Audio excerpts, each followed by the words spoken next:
Hi, I'm Dr. Carrie Roberts with Airrosti, and today we're going to talk about common hip conditions.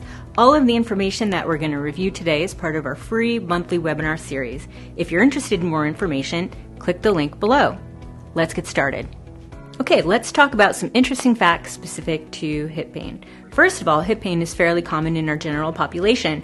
More than 10% of people are impacted by hip pain at some point in their life, and that increases as we age. Women tend to be impacted by hip pain more so than men, and this is thought to be due to the shape of the pelvis, which creates a larger angle from the hip to the knee when standing upright.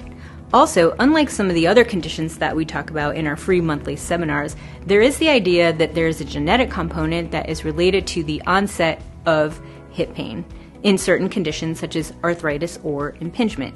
However, even in those types of conditions, there is generally an environmental factor such as overuse in athletes or dietary conditions that can increase the likelihood of the onset of hip pain.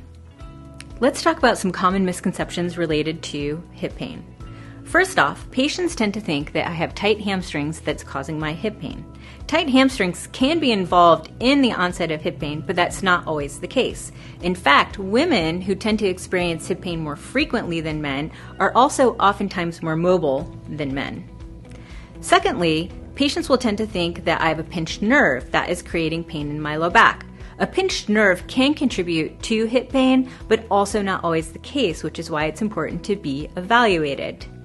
Next, patients tend to think that only older people will experience hip pain, but we know that's definitely not the case because we see younger athletes to older athletes that have hip pain all the way in between.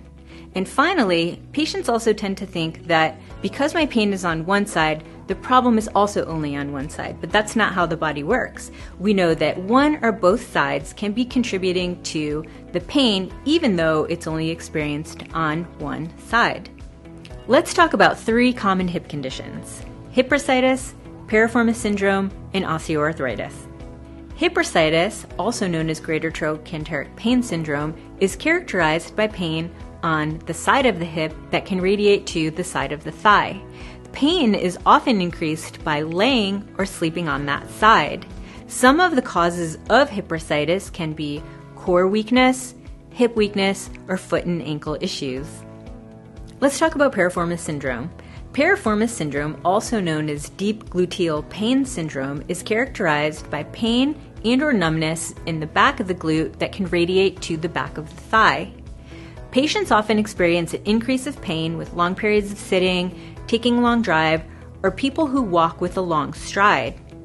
Causes of piriformis syndrome include sciatic nerve irritation and or muscle tendon issues. Let's talk about hip arthritis.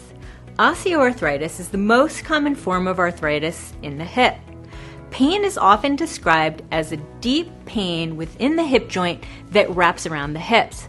Oftentimes, arthritis pain is experienced first thing in the morning that decreases within the first hour of waking through movement.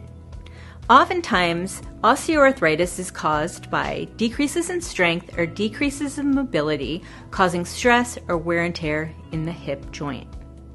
We hope this information has been helpful to you. For more information, please join one of our free monthly webinars where every single month we dig into a different condition, we provide you with specific rehab exercises you can perform at home, and you can participate in a live Q&A session where you can ask questions specific to your concern.